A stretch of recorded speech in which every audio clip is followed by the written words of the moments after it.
Welcome, everyone. Thank you for attending today.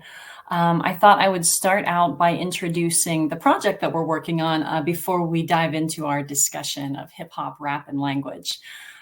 So we are currently working on the forthcoming Oxford Dictionary of African American English. And this project is a collaboration between Oxford University Press and the Harvard Hutchins Center for African and African American Research. Helmed by the intrepid Henry Louis Gates Jr., it will be the first comprehensive scholarly work to thoroughly document the history and development of African American English through its lexicon. The people undertaking this monumental task are a team of lexicographers based out of Oxford, a team of researchers based at Harvard, an advisory board with some of the most prominent experts in African American language, culture, and history.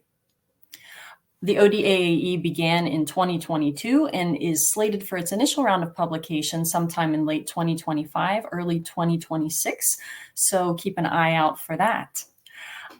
So first, let's talk a little bit about African American English, which you will hear referred to as AAE in this discussion.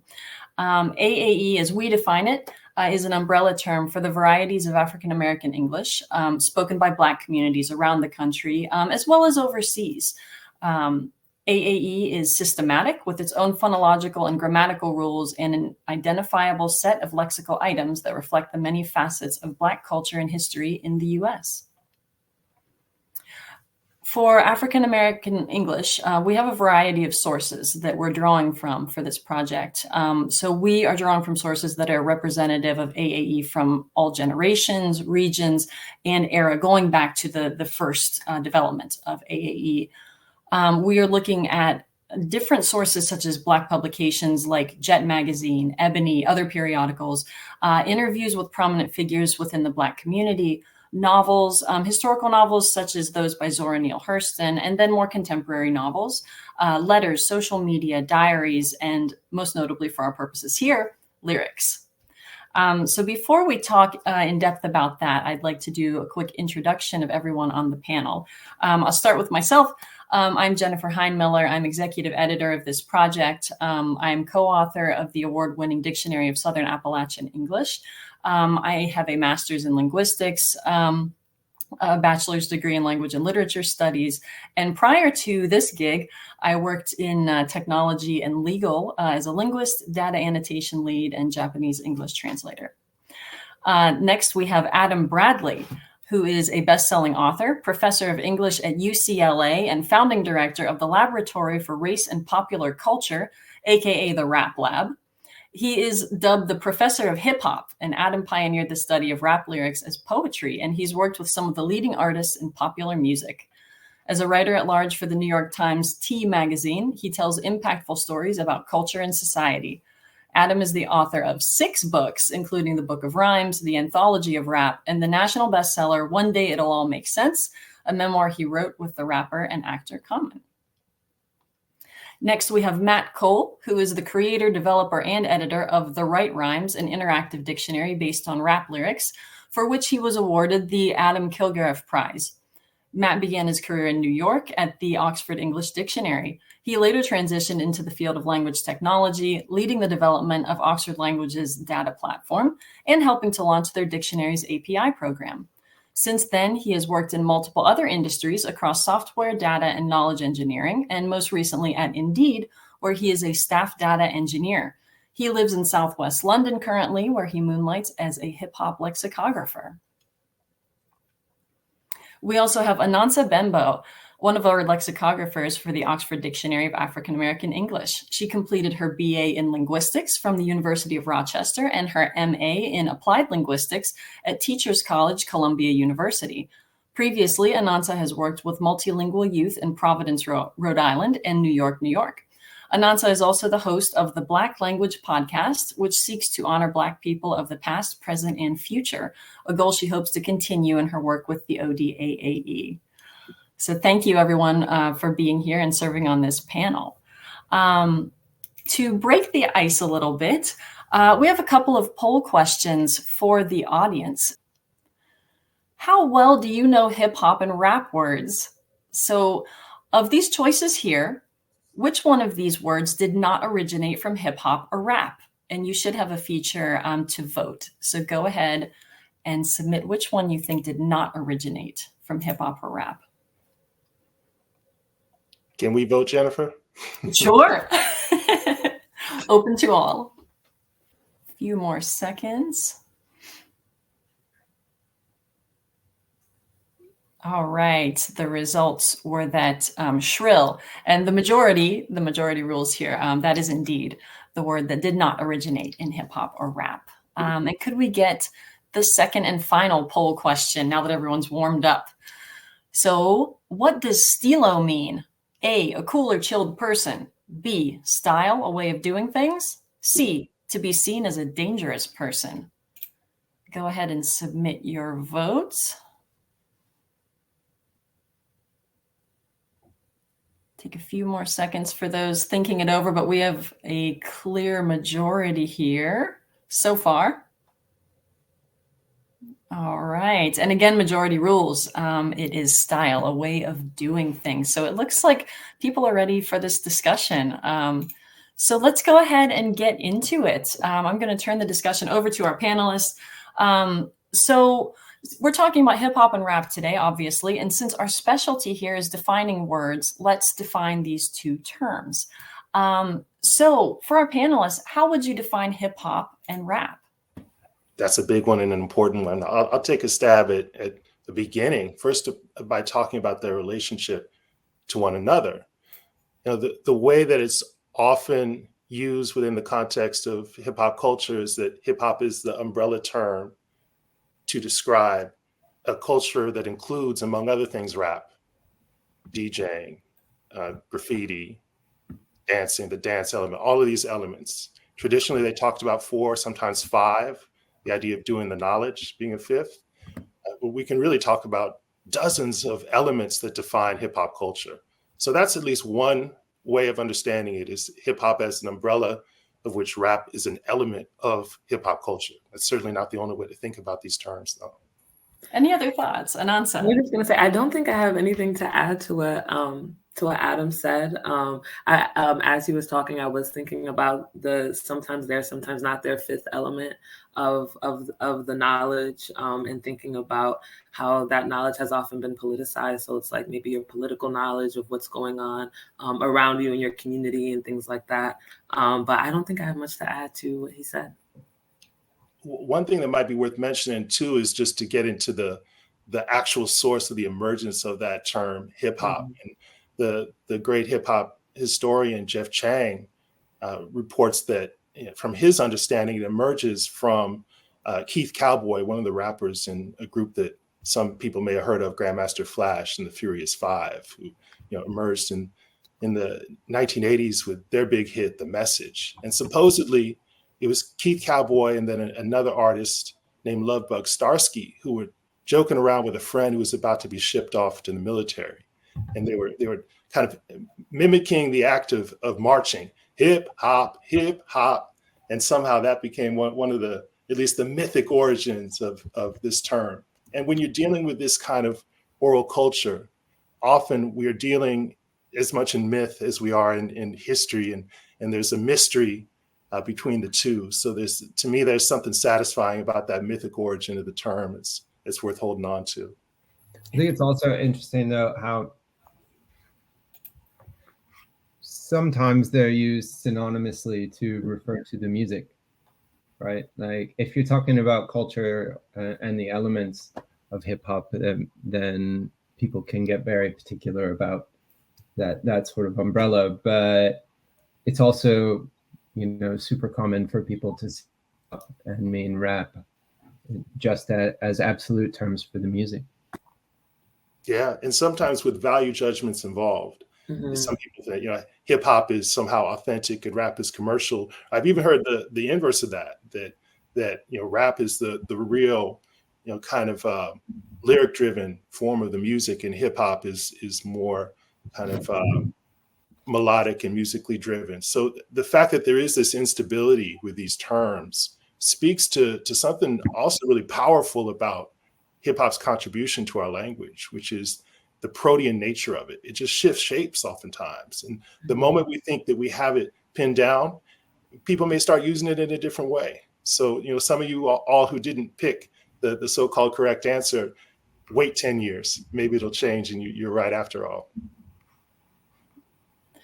That's a really good point. And it also makes me think of two of the sources that we love to use in our documentation of these terms, Adam, your book, and then Genius. I believe both of you include rap in the titles or subtitles of those works. So Adam has Anthology of Rap and Matt has Genius. If both of you could maybe speak a little bit on why you chose to go with rap and if it overlaps with hip hop in the content of those works. If I'm not mistaken, and I'll speak for Matt, I think his contribution is the Right Rhymes, which is a really powerful resource for those of us who want to trace the particularly into regions, into individual songs, to look at these particular words as they transform over the course of time. Individual terms that an artist may use in a song and get picked up by another artist, that kind of, to channel one of our guiding forces in this project, Skip Gates, the idea of signifying that we are in the context of a tradition that's built on elements of the past that were constructed by artists who've come before. And that back and forth is so elemental. And so to me, the Right Rhymes does that brilliantly. It gives you a way of tracing across time, place, and distance particular words that crop up in rap lyrics. Now, as far as why we used rap, my co-editor and I used rap in the anthology, is that we wanted specifically to call attention to that act, the act of emceeing, which is another term we haven't used here, but being a master of ceremonies, being a master of language, and wanted to emphasize the lyric element, the poetic element of performance that rap suggests in a way that hip hop maybe blurs because of its other connotations. And I want to jump in and apologize to Matt. Yes, Right Rhymes is the source. I was looking at the wrong line in my notes, so sorry, go ahead. It's all good. I think I shouldn't at least understate the importance of Genius or Rap Genius in kind of my project, at least. When that site was getting started, I was still at the OED, and it was a great place, one of the original great places to find good, valid rap lyric transcriptions online. So shout out, really. Yeah, and because it was also crowdsourced, which is a powerful tool that Genius tapped into, that my co-editor Andrew Du Bois and I couldn't have the benefit of using in publishing a book with Yale University Press. To have a 1,000-page book, it's kind of a fixed form, and there's power in that. But there's also power in the community, and in particular when it comes to the language of rap, which shifts so much, which is born out of community. To be able to engage in a broad-based discussion of meaning in the way that Genius helped to convene is something really, really useful, and something that's I think shown the continuing importance of the conversations that we have around this music and how it ends up, it's kind of making its way into the broader culture as well.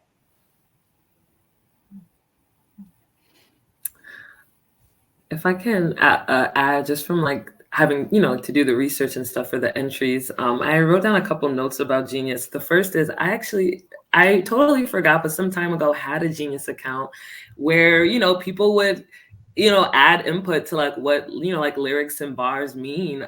So that is a fun memory to dig up.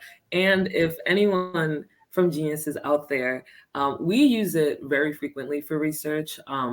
Very frequently for the transcriptions. And what's really cool about it is the transcriptions maintain a lot of the stylized pronunciations and spellings that the artists likely want. And so we include that in the dictionary, but also if Genius had a filter search feature, that would be extremely helpful from us. And so if anyone knows anyone who can get in contact with anyone there, the ability to search by year, by region, things like that, super helpful. But that's actually some of the benefit that we get from Matt's work, where we can kind of search by region. And so yeah, but Genius has definitely been invaluable in the research process. Yeah, absolutely. And talking about just not only crowdsourced material and those nice features that make it easy to search. Thinking about the other resources we use, particularly for Anansa, why are these particularly important for African American English and for the panelists, for everyone? What makes hip hop in general such a source of language innovation? Yeah, so similar to what I just said, so what is cool about Genius is in our entries, we are maintaining spelling such as words ending in ing might end in in, and then all sorts of other things where, like words are going to look different than they might look in other dictionaries. And that is to maintain speaker voice. And to really honor that. And then thinking about other types of sources that we use, different types of media, artist interviews and commentary, thinking about interviews of Big Frida when we're working on entries for Bounce, or interviews of Missy Elliott in Vibe magazine. And so we get to really hear from the artists about their work. So like here we are, trying, writing definitions, writing, developing entries that really show the history of a term, and we can really use the actual artist's voice. And so that is extremely valuable, and I think adds a lot to the entries. That power of voice, I wanted to pick up on what Anas is saying there, particularly for the first generation of hip hop artists, and why hip hop drives innovation. I think in part it emerged as this language of necessity. I mean, here you have largely poor, largely Black, some brown folks in and around the Bronx and other boroughs of New York City who are creating this language born of the past and also born of their present circumstance. It's a language under pressure from a people under pressure. And it doesn't always express itself as protest, although there certainly would be protest songs that emerged from hip hop. Sometimes, and initially, it came out of the sense of the party, of the joy that can be found in doing things with language and doing new things with language. MC Lyte, who is part of that kind of second wave of hip hop in the 80s, she said, why did I pick up a microphone? Well, what's a young Black girl like me going to do if I want to be heard by the world? I have to rhyme. And that's how she felt, at least. And the power that rap has given to these voices that otherwise might have been silenced by the broader culture creates these opportunities for linguistic innovation to showcase itself. These are words that are under pressure within the context of a 4/4 beat. These are words that are often rapid fire delivered. The average rap song has just under 400, 500 words over the course of the song. Compare that to the Beatles, like an Abbey Road album, that averages 102 words per song. So here you have 4 or 5 times just the sheer volume of words that we have in rap. Creates an opportunity for, and really a necessity, an imperative for innovation. Match that with rhyme, and you get even more of a push to find new words to fit together in novel ways, to make the familiar unfamiliar through words and through the voice. Yeah. To add to the piece about innovation that Adam was talking about, I have this Nikki Giovanni quote that I really like. It's about style. And she says, style has a profound meaning to Black Americans. If we can't drive, we'll invent walks, and the world will envy the dexterity of our feet. If we can't have ham, we'll boil chitlins. If we're given rotten peaches, we'll make cobblers. If given scraps, we'll make quilts.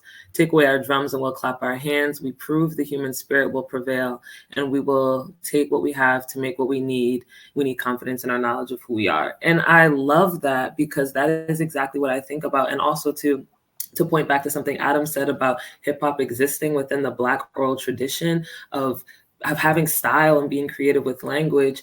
We do have various other entries for the dozens, for signifying, for snapping, that kind of talk about this kind of like verbal wordplay and like ways. And the point is to be as witty and as creative and inventive as you can. We also have an entry for signifying monkey, which is a folklore character coming from Yoruba, West Africa.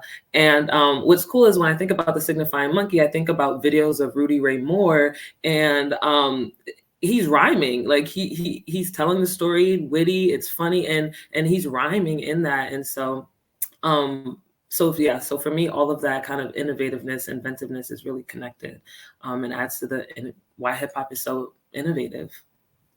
That's so great, Anansa, and it gets also to where that term rap comes out of. In a Black world tradition context, rap is exactly what you're talking about, that virtuosity with the way with words, the gift of gab. Rap Brown had that name because of his political oratory. He had the power to move a crowd, much as an MC would a decade later, with using the same context. So that term rap, even though we might mark it in the hip hop context with the beginning of rhyming to a beat, actually has that broader African American oral tradition context that's much, much longer, that takes us back through generations in a tradition of virtuosity, gift of gab. I'd like to pause right there and let's explore the difference between rap and hip hop. If you all could discuss that a little bit. We're getting that question quite a bit in the Q&A. Between rap and hip hop. Okay, I think I can. So certainly for the second part of the question about how the dictionary will handle the distinction, is that these will be two separate entries that will likely be cross-referenced to each other, since the headwords are different. But to kind of point back to what Adam was saying, with hip hop being thought of generally as like the umbrella term for the various aspects of the culture. And then also what Matt is saying about how now hip hop and rap is used synonymously. These entries are not finalized. And so it's not much I can add there, but likely what will happen is hip hop will have a sense, meaning that captures the various elements, but then also a sense that kind of captures the synonymous use with rap. And where rap will likely be specifically about the art form of rhyming over beats. I don't know if anyone wants to add more. Yeah, I would just add, in paraphrasing the great KRS-One, one of the dominant figures who emerges in 1980s with Boogie Down Productions. He once said, "Rap is something you do. Hip hop is something you live." Now, that's a pretty clear distinction, that rap is an art form, it's an element, it's a practice, whereas hip hop is a broader cultural form, and yet the slippage is there as well. So you can at once have that clear designation in your mind, but knowing that colloquially these terms are going to be often blended and used interchangeably, sometimes used with value judgment in mind in relation to the music. But that formulation that KRS-One gives us is a good starting place. Rap is something you do, hip hop is something you live. And Adam, you spoke a bit ago about the number of words used in an average rap or hip hop song. Can we also talk a little bit about, or could you tell us a little bit about how slang is used in transgressive words? So how rap and hip hop mainstream explicit language and words and phrases intended to cause offense.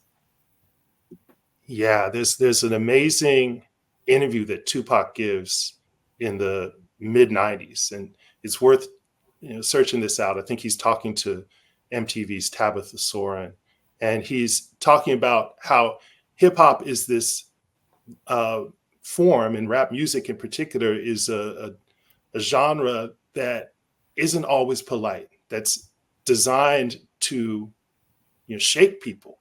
And so he said, it's like I'm coming up and I'm knocking on the door of opportunity. And at first I say it all nice and sweet and I'm singing it. And eventually you got me beating on the door, trying to get in at all costs, so that turn that rap takes toward calling attention to language that hadn't been in popular music to speak of up to that point, with the exception perhaps of the blues in early recorded history, not much direct reference to sex, not the conventional kind of garden variety slang terms that we use for curse words and so forth. Those were things that were largely avoided certainly in Black popular music. You didn't have Teddy Pendergrass singing a song crooning about using the F word or the S word, and certainly not the N word. So when we make that turn to these words of specific offense, these targeted words of offense, and the N word being the greatest example, this is a perfect instance in which lexicography, gives us a beautiful tool because it gets us thinking about senses of a word. So any single word might have all these different senses and manifestations to it. And as someone who comes from literary studies, where we don't tend to use that fine a distinction, that simple innovation is a revelation to me. So to think about the senses of the N-word and the fact that at times it can be the most hateful, really violent and vile word in our language, and yet also be used, certainly within the hip hop context at times, as a term of endearment. It shows some of that fluidity in the language, and fluidity even in language that's intended to offend, intended sometimes to distance or alienate, intended sometimes to create these pockets of intergroup, in-group communities that are defined in part by language and the language that we know. That's part of what hip hop does. It plays with these kinds of transgressive boundaries. Thank you. Yeah, it's so fascinating, those different senses, and we're certainly doing our best to capture as many senses as possible of so many of these terms. In addition to that, I'd like to touch on regionality and kind of how hip hop and rap might present current circumstances, whether overall for the Black community in general or in different regions. And this might be particularly for Matt. His work goes out of its way really to identify region, which is so helpful for our work and for anyone interested in examining lyrics. Yeah, I think it's important to represent this aspect of the language development. It's sometimes kind of overlooked or maybe even a bit unnecessary in conventional dictionaries, because you get sort of regional kind of hotbeds of sense development and evolution across the areas where hip hop is particularly kind of dominant and productive. And it's interesting to see, especially when you analyze how language evolves over time, that you might get hip hop artists, say from Atlanta, talking about rap, and then 5 years, 10 years later, it's just blown up across the country, across the world, even. And I think you can take other parts of the U.S., I suppose, in particular, where hip hop has a longer history and more artists putting out music. You see the same things in the Bay Area, in Houston, kind of the dirty South, I guess, and then also the Northeast, where it's originated. Mm-hmm. There's an audience question that dovetails nicely with this. Will the dictionary of AAE include a regional section, such as the Caribbean terms, as well as U.S. regional terms like John from Philly, etc.? Anansa, if you could chime in. Yeah, so we definitely, so within hip hop and outside of hip hop have terms that are also used in the Caribbean. And so I wish I could think of one right now because I recently worked on one. But terms such as this will have a tag that will say, that will like list either particular region where it's from or like something like also Caribbean if it's also used in the Caribbean. So yes to that. And then I believe John is on our list of candidates to eventually be included.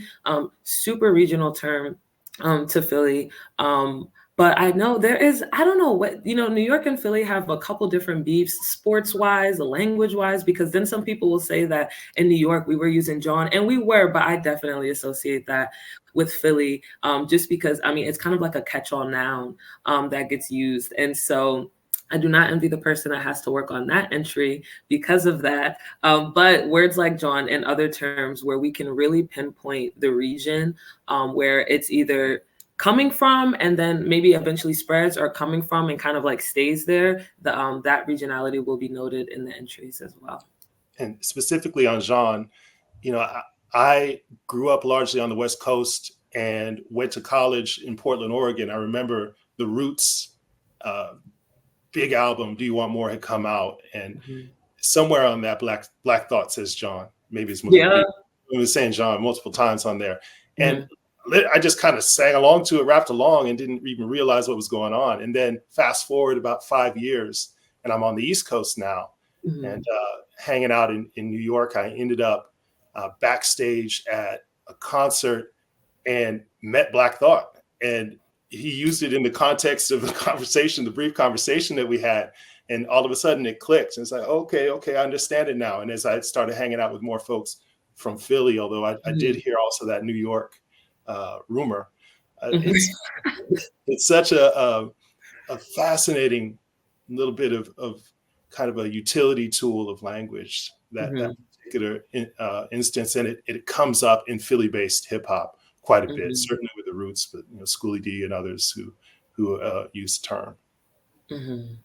Right, thank you. And kind of spreading from that, we have another question in the Q&A that I think really goes along with this. Can you talk about how the AAE in hip hop has affected French hip hop or other hip hop language in other countries? Yeah, I mean, that's a fascinating one to me. And the way that it's been in most stark relief is actually not even in hip hop. So in the last several years, partly because of my two young daughters, have been listening to a ton of K-pop, and I don't speak Korean. So every now and then in the songs that are predominantly Korean, you'll get just a little snatch of language that's in English. And I'd say a disproportionate number of times that language comes from a hip hop context or a Black American context. So for instance, I wrote a couple down in anticipation of thinking about this.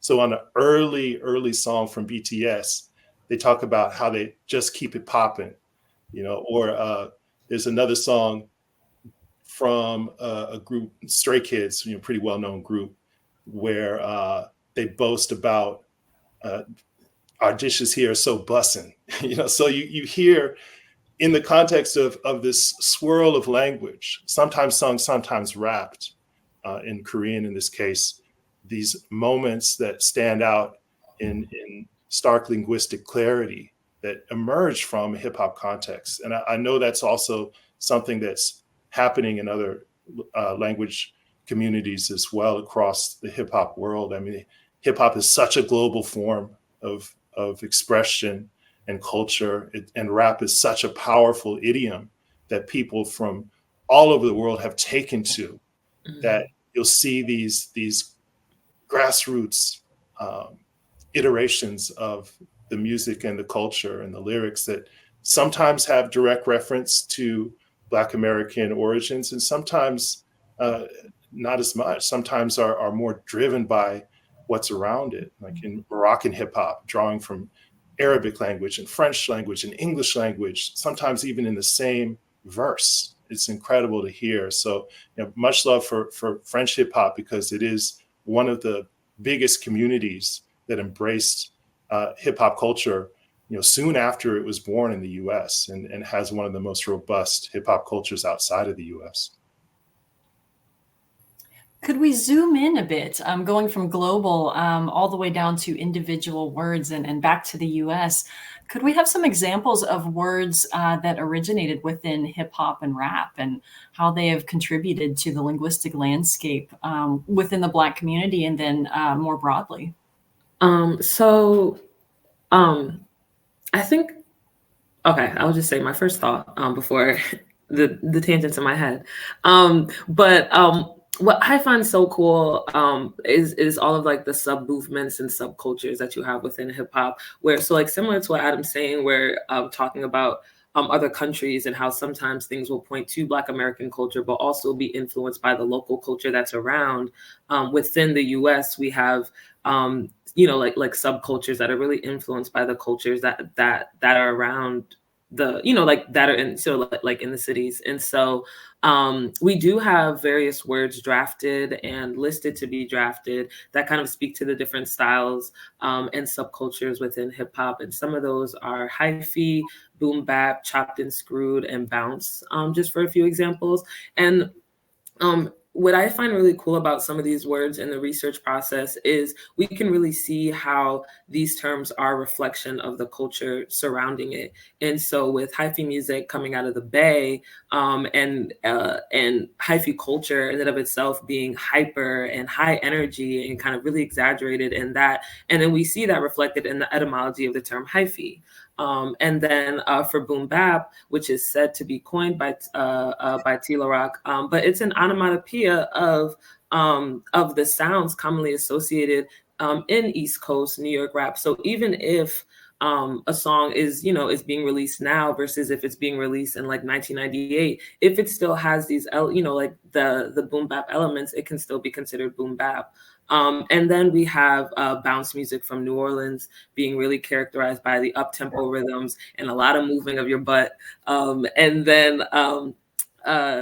with Chopped and Screwed coming out of Houston, Texas, largely pioneered by DJ Screw, who was given that name because he would scratch records with a screw if he didn't like it.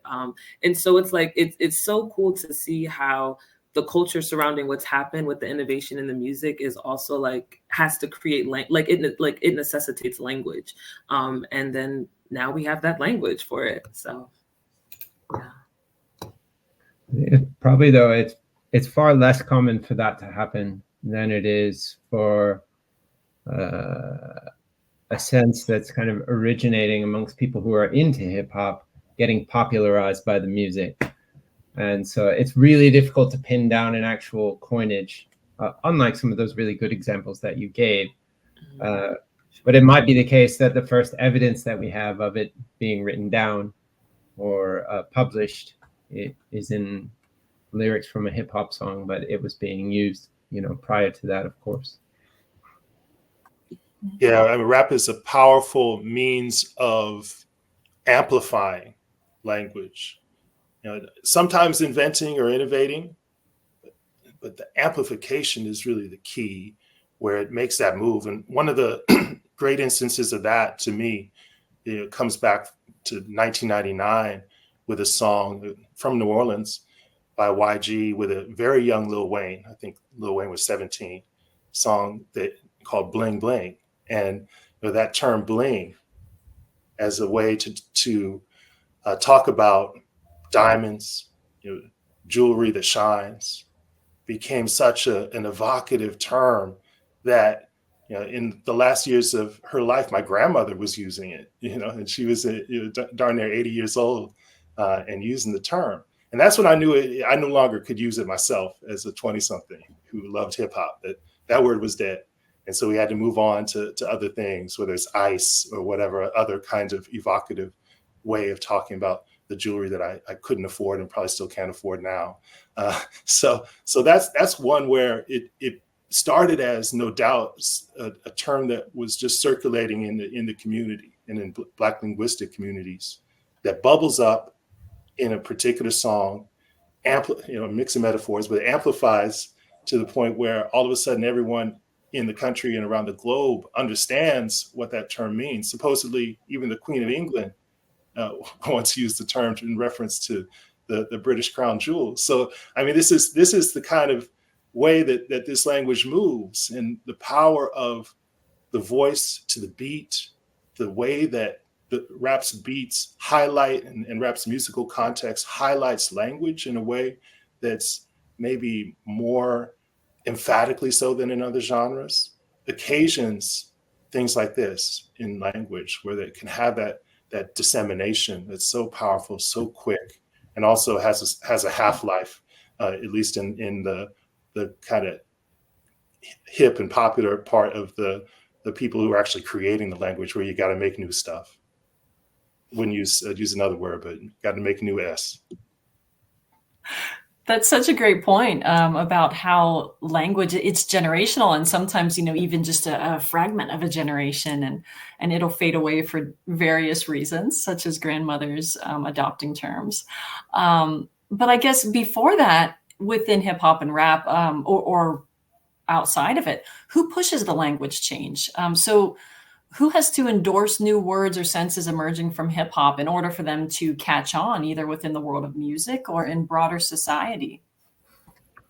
I think it's tough to say whether someone has to endorse it, but I think there are certainly artists who are motivated by neologism, by twisting the language or shaping it in different ways to produce new senses, new words. Someone we've discussed in preparation for this is E40, who comes out of the Bay Area and is certainly one of the more productive ones in the landscape.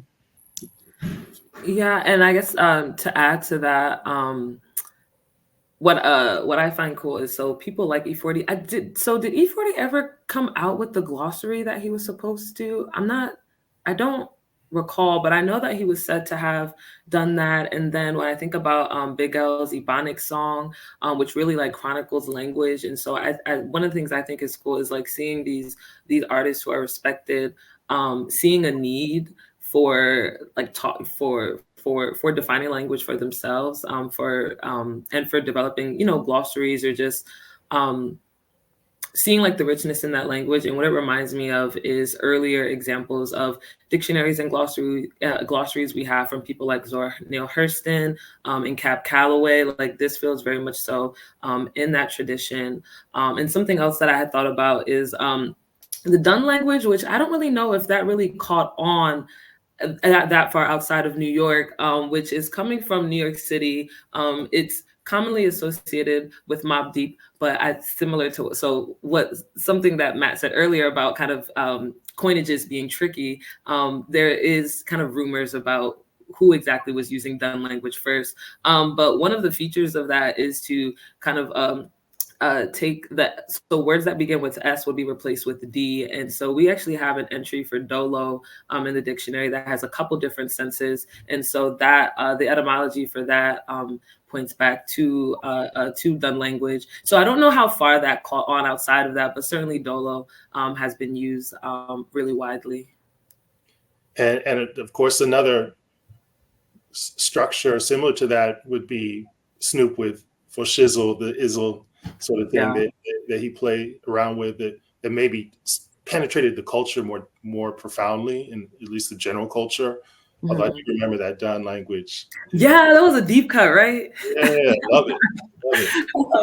And so I guess as we're talking about this, one of the things that sticks out to me is kind of like status. And so thinking about kind of like who can push language or who has to kind of endorse things, thinking about kind of how someone's status or the respect that they're given potentially being why certain people are able to kind of make things move. But also thinking about like youth, like in general, with words that are maybe like transient or just kind of new things being added to the culture, youth really have to endorse what's happening, have to say it, have to share it, have to like it, and think it's cool. And I now realize that I'm at the end of that youth. So now think like the things that I think are cool are not the things other people think are cool. It's really interesting when you move out of that demographic. But I could now, being on this other side, I can kind of see how, like the new words that are emerging among, teens and early 20-somethings, and how, like the youth are really kind of, like push that. And I think that's consistent in hip hop too, with youth pushing language. Yeah. As someone with a 13-year-old and an 11-year-old in the house, who want me to have nothing to do with the slang that they're bringing home, that I definitely feel that. And Anansa, you got plenty of time before you get to the stage. You can still use all the cool stuff. Right. Something I remembered when you brought up the Dun language was there's also something similar going on with the Bloods and Crips slang, where I was thinking about Bompton as a way of referring to Compton to avoid using the C, I think is how it works. And so you get that similar sort of shifting as a result. Oh yeah, as someone sitting in Los Angeles, I'm well aware of those linguistic tensions and what color shirt you can or can't wear in different part of the town. But yeah, that's definitely something that's still active, even as the nature of gang culture has shifted in Los Angeles and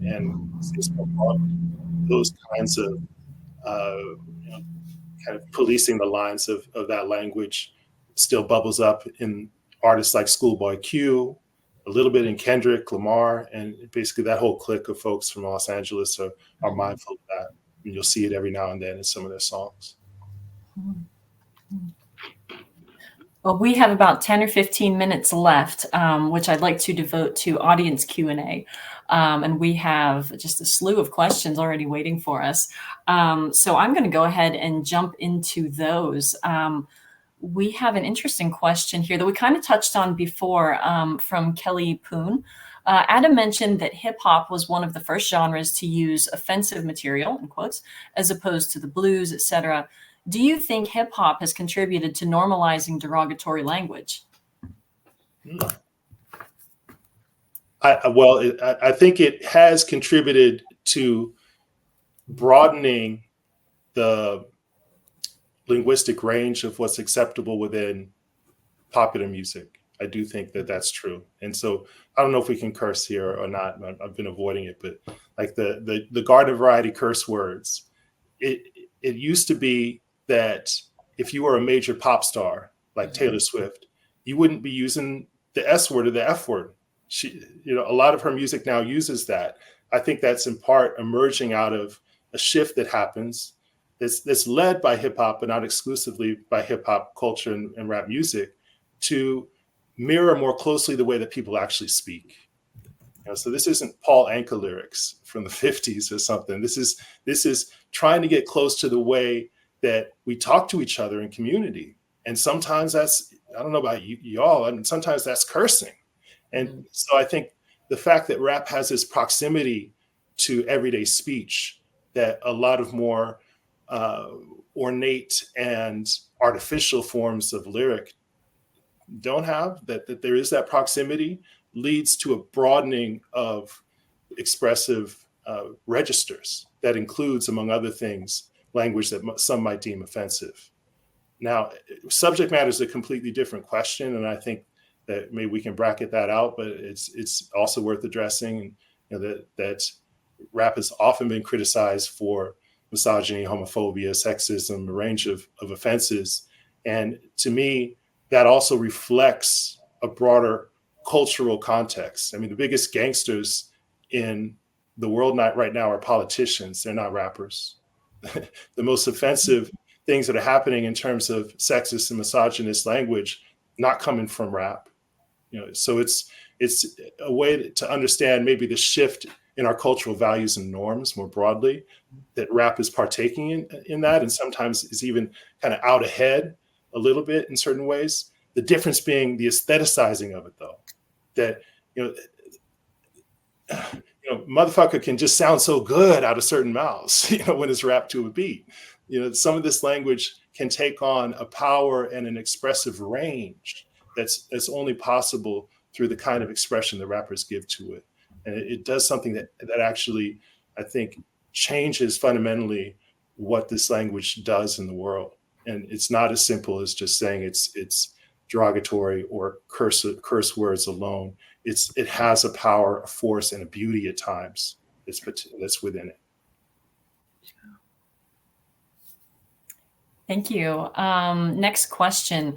Does this project acknowledge the place/role/continuity with Jamaican dance hall? If so, how? And this is from Jackie Stanford, and apologies if I mispronounce anyone's name. Yeah, so I think we kind of have to, because thinking about a lot of the early rappers from New York City having Jamaican origin. Slick Rick is the first one that comes to mind, even though he's not technically born here. The first thing that I think of, without kind of pulling up entries off the top of my head, is in our quotation paragraphs in entries, we cite examples from various sources, and in many of those are songs. And so what that can look like in that situation is using Slick Rick, using Biggie lyrics, and them being first generation, second generation Jamaican Americans, that they're certainly included for sure. I wish I could think of words that are on our candidates list or words that we already drafted that I know for a fact are used used among Jamaicans and also used among Black Americans. I cannot. The one that comes to mind is like Don. Is Don used among Jamaicans as like, like I'm thinking the rapper Maya the Don. I don't know if that is, but that also has not been drafted, so please do not take what I'm saying. But yeah, so similar to what I said earlier about terms having a tag for Caribbean, if there is Caribbean use either within the United States or outside the United States, that Jamaican rappers for sure are going, are in entries already using this language. So yeah. Yeah, and I'll just add, I think we would be extremely remiss if we didn't acknowledge it. In music terms and other cultural terms, we really want to highlight like the back and forth flow of these ideas and terms, not just with Jamaica, but other regions as well. And Anansi, I'm with you. I can't think of any examples off the top of my head, but I know we have a set of these. Okay, next question. From Emily Gray. Obviously, there are a lot of subgenres of hip hop. Have you found that any are especially productive in generating new words and senses? Not that I know of as far as being especially productive. What I do think is interesting though is we can see that, like, so for example, car culture, and so terms kind of relating to car culture, we see a lot of that in Texas, a lot of that in California. Terms relating to like pimp culture, we see also a lot of that in Texas and California. And so among rappers like UGK, the group, so UGK, Too Short, for sure, come up a lot. And so that's what comes to mind in thinking about that. Kind of like certain regions might have more terms for certain things because that's really relevant. So in New York City in particular, people are taking the train. We're not, driving cars. It's cold here. We don't have top downs. And so, but we certainly see words from like those two particular cultures in California and Texas for sure. Okay, another question. This is an interesting one from Evan Brown. Who's the most linguistically complicated hip hop artist you've come across? There's so many ways I think of defining that. It's a beautiful question. There was this study that was done maybe 2015, 2016 about the largest vocabulary in hip hop. Is on Music Match or something, I think it was called. And you can just Google largest vocabulary in hip hop and you'll see. And when that was initially done, there was a rapper named A$AP Rock from New York who was out in front. And that's just in terms of the sheer number of words and then the number of distinctive words within a given performance and over the course of a certain segment of the career that they compared. The one who has emerged even beyond A$AP Rock that I've seen is Micah 9, who emerges out of kind of the underground LA scene of hip hop. Now, in terms of mainstream artists that we might think about, you got obviously Kendrick Lamar in the mix, just subjectively speaking, from my perspective, not putting any kind of objective metric on it, but just in terms of the range of his flows, his kind of the different modes that he raps in, the variety of language that he puts to use, the variety of ways that he inflects the more narrow band of language that he uses on other songs. All of that is in the mix. I think Eminem, who maybe doesn't emerge out of a Black kind of personal history, but certainly is part of this Black cultural moment of hip hop. We see remarkable things going on over the course of his career. Rap God, a song that he released a few years back, 6 minutes long, has some crazy number of words, like 1,600 words over the course of the song. So those are a few artists. I mean, you're thinking about density of lyric, range of words. You can think about underground artists that bubble up in that regard. But as far as mainstream artists, I would look to Kendrick primarily as the artist that's doing it right now. To my mind, also Lauryn Hill if we want to look at one album that has some of the most sophisticated language use on it, it's The Miseducation of Lauryn Hill from 1998, and just a perfect album, and one that shows her employing just these imbricated rhymes and unexpected little moments that marvel at least my mind when I think of it in terms of language alone. It also depends on what you're optimizing for, right? Like something that really bothered me about the largest vocab study was that it wasn't really taking sense into account. And you get rappers who are dialed in on really pushing that boundary, and that sort of sophistication is going to be completely missed by a study like that. Somebody's mentioned Lil Wayne in the chat as well. I think he's a great one that would be overlooked in a study like that too.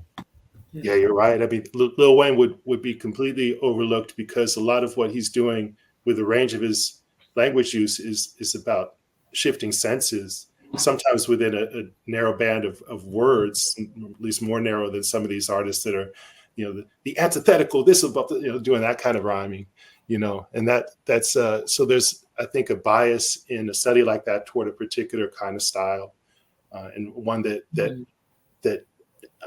doesn't give proper attention to what particularly Southern artists are doing. People like Wayne, people like artists coming out of Atlanta who may not use as wide a sheer vocabulary, but within the context of the more restrictive set of words that they're employing a range of feeling and a range of sense with that language that's much, much more sophisticated than just doing a simple word count would allow. There's also a lot of good answers in the chat. I feel like Black Thought has been mentioned a couple times. Lupe has been mentioned a couple times. Those are two of my personal faves. But then like E40 has come up a lot. And I really think it is so cool and interesting how since, like the height of his career, he's really been someone who's been in interviews, talking about language, talking about the development of the language and what they were doing. But definitely a lot of good answers in the chat too. Yeah. 2000, yeah. Mick Jenkins. Oh, I like Mick Jenkins, a personal fave. Wow. and that Black Thought Funkmaster Flex freestyle is one of the most God you can possibly find in terms of just the copia, the overflow of language and expression. Yeah. It's definitely worth checking that out if you get a chance. Mm-hmm. Snickens is here. Yeah. There's so many great questions. We're at time. If everyone's okay with going just a tiny bit over, I'd like to do one more question. So I think this is a great one to round things out. From Beth Young, can you talk more about how you will select illustrative quotations for this dictionary? Will you try to keep most of your quotations within the same language community, or, to use the Bling example, will you seek out uses in other communities? Or will you just look for quotations according to date, first used, last used, each decade, in the middle? That sounds like my job. A little bit, right? How we select illustrative quotations for the dictionary. So how we do that is looking at the words used in context. Sometimes what we also come across are people talking about what a word might mean, which will end up in there, but we try to look for like words used in the context. As far as like time periods, so our goal is to find the earliest recorded use. And so for that, we do use a lot of resources. We use Matt's work with Right Rhymes. We do look at Oxford and other dictionaries. And then we are also using various databases to really try and find the earliest recorded use of something. And then from there, so that's called our antedating. And then we also have a post dating, which is going to be recent use. So we would like that to be sometime within the last couple of years. What's really cool is we can use things like social media, music coming out now, interviews, just so many resources coming out now, so that that many of these words might have a post dating of something in the 20s, 2022 to 2024.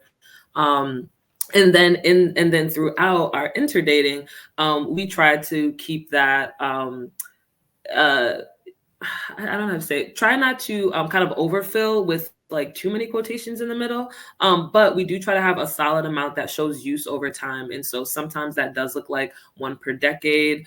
Sometimes if words have shorter lives, so maybe something that is coming out in the 2000s, we can't do like one per decade. It just doesn't seem sufficient. And so there might be a couple more thrown in there. And then sometimes we have variant uses or variant spellings of a term. So like for hyphy, for example, we have the spelling Hyphy and then Hyphee. Sometimes for these variant uses, we can't always get like a nice kind of clean distribution of dates. And so you might find a variant use might occur kind of closer to another quotation already in the paragraph, if that makes sense. And then we are looking primarily at uses within the community, though for words that have kind of expanded outside of the community, there may be a note that says that the use has since expanded, and then there might be a quotation to show that. And there's a term that Jennifer and I were working on in review where we did this. I don't know if it was for cool, maybe. No, it was for, actually it is, it was for, and it's related to music. Jam session. And so for jam session, we did have a note about how this use has like left the original community, and we do have an example of that. So yeah. Yeah. Thank you. Thank you for that, sharing a bit about our process. So yeah, we're a bit over time. So I'm going to wrap things up here, pun fully intended. But thank you everyone for attending. Thank you to our wonderful panelists. And I encourage everyone who has attended, if you're interested in this material, keep an eye out for publication announcements, and also definitely be in touch with us. We'd love to hear from you. But yeah, thank you again, and have a wonderful day or evening or morning, wherever you are in the world.